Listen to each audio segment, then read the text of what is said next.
Hi everyone, welcome to Buckle Up Podcast. I'm Natalia Earl and I'm a certified business and life coach that loves talking to people. I'm fascinated by humans and how our brain works. What is it that makes a decision good or bad, and how does that decision ultimately shape our path and destiny? Everyone loves to talk about success, but what about the flip side?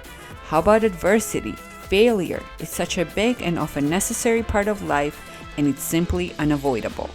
So I invite you to join me on this inspiring, honest, unpolished interview show with breathtakingly real conversations that go deep on setbacks and hardships that are part of the puzzle that ultimately lead to growth, discovery of inner greatness, and what makes us resilient.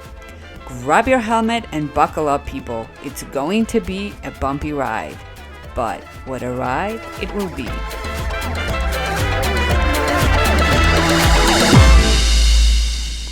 Today, I was fortunate enough to sit down with Mr. Robert O. Morris. He's a retired CIA operations officer, an Army Green Beret, an international business executive, entrepreneur, and an author of 2 books, Fighting Windmills and The Georgian Beekeeper. The author is a proud graduate of Georgetown University and a member of the university's Football Hall of Fame. He's a father of 3 and makes his home in Virginia Beach, Virginia, where he lives with his wife, Maka. Well, hello, Mr. Morris. Thank you for being here. Tell us a little bit about yourself. Gosh, where do I start? So anyway, I am retired at the grand old age of 70, having worked in many different endeavors, including as a Army Special Forces officer in my younger years, as a CIA operations officer in later years, in an international business capacity as an executive with several companies for more years, defense contracting for probably another few years, spent a lot of time in countries outside the United States, both living and just traveling. Have a wonderful wife whom I happen to have met in your native country of Georgia, Yes. which was probably the one manifestation of God taking very good care of me when he sent me to Georgia. I have 3 wonderful children, all grown. And most recently, I guess my most recent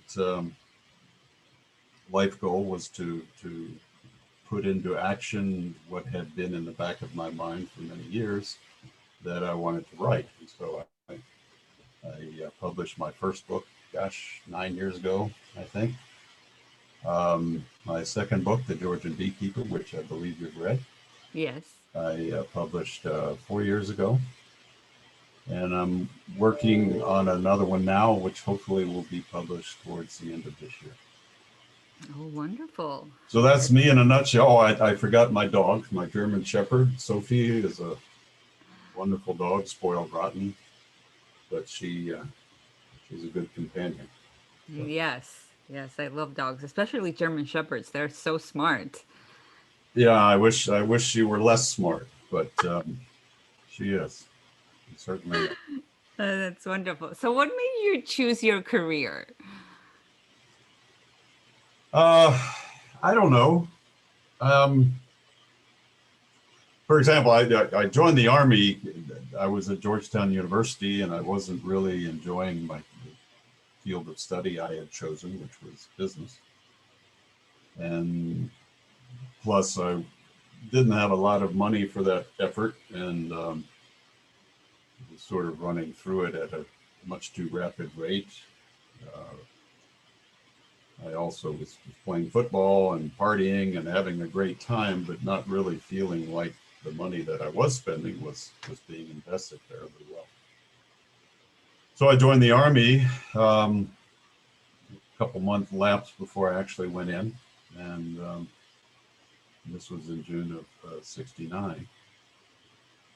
And my brother was also in Vietnam at the time I made that choice, with serving for the Army. And I felt guilty having so much fun while he was being shot at. So I joined the Army for several reasons. One, to try and find out what my chosen life path should be. Right. And two, to mature a little bit, qualify for the GI Bill, which would have financial manifestations when I went back to school. And just to find reality. So I did. I decided that I wanted to join Special Forces. I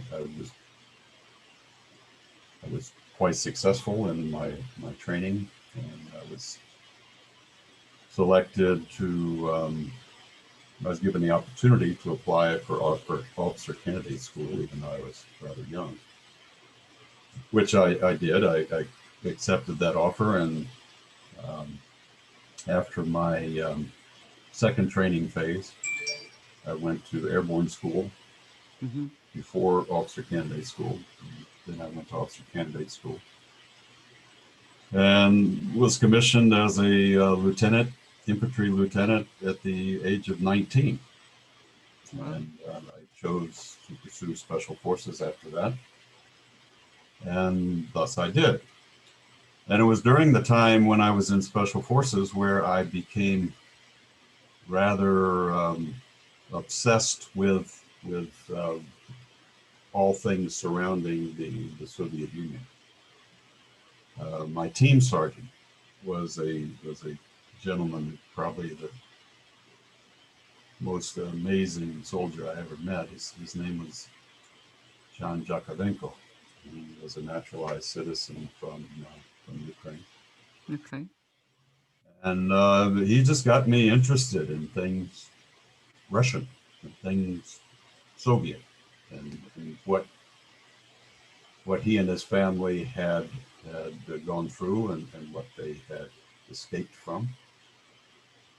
And so when I finished my service and I was ready to go back to Georgetown, I changed my field of study from business to Russian language, Russian area studies. Not with any particular goal, but just kind of recognizing that was the message I was getting from somewhere in the universe, that's what I should do. And so I did. And really didn't have any immediate goals for it. I just wanted to do it. I wanted to learn the language. I wanted to, excuse me, I'll turn that off. Wanted to learn the language and to become cognizant of what the system was all about. So the first thing I did after I graduated from Georgetown, I went to Leningrad State University on a summer exchange, just to kind of further my knowledge and my capabilities in language, and actually living in the country for a while to better understand it. Right. And you'll read about all that in my first book, Fighting Windmills.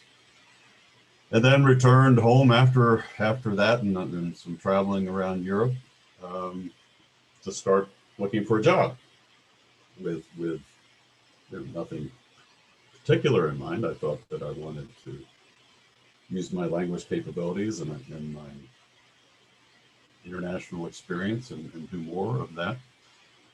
And so, as fate would have it, I got a job with Pullman Corporation that was, in those days in the mid 70s, being sort of the explorer of doing business in the communist bloc. They had become the first American company to be certified to do business and to open up an office in the Soviet Union. They also opened an office in Warsaw. And so I went to work for them for several years, and sort of got the bug to do something else. And I went to West Africa for several years, and Then my first wife and I came home from there and decided to buy a country inn, a bed and breakfast down in Hot Springs, Virginia, which we did for several years. And then I joined the CIA. So you should be able to see a rather recognizable path of unpredictability in there. And so, it's kind of like being a kid in a candy store and not hard to decide which candy you want, but you want to try something new. So Right. that's been pretty much it. And after 14 years in CIA, which was kind of a stable lifestyle, although I was constantly moving from station to station, I kind of got back into the nomadic lifestyle again. But it all has granted me what I hope will someday be judged as a pretty significant base of wisdom, and certainly no shortage of many experiences, and I'm pretty content at the age of 70, and which I think is a pretty good judge of a life which hadn't gone too far astray. Right. What an amazing story you have. I can't imagine. I mean, I'm sure you have so many stories that you probably can't share with us, which is okay. But you also are a Green Beret, correct? I was, yeah. Yeah, that was the Army Special Forces, and that's I never went in combat. I was supposed to go to Vietnam. My orders were I was with the 5th Special Forces Group at Fort Bragg, North Carolina, and as pretty much everyone did in those days, I got orders to, about 6 months, 7 months in advance, that I would be going to Vietnam that following spring. And then somewhere in between the time I got my orders and the time I was supposed to go, my orders were just out of the blue canceled. What are your thoughts with everything that's going on today in our society? Next question. Okay. I'm in a pretty good mood, Natalia. I don't want to ruin it. Okay. Let's not ruin that. No, I don't want to. I don't want to evade the question. I'll answer it as briefly as I can. I think things are an absolute mess. Mm-hmm. I am terribly concerned over the possibilities which could evolve in the near future, and I'm trying to keep a positive outlook. But I think to use that old vulgar phrase, I think it's America's turn in the barrel. Yeah. Georgia obviously had rather significant. He's in the barrel. Georgia is in the barrel. Couldn't get out of the barrel for a while, and virtually every country has. I mean, we've suffered through a civil war and numerous foreign wars, which have taken its toll. But here we're really fighting for the soul of the country, and as can be probably predicted, having done the sorts of things that I've done in the past, I tend to be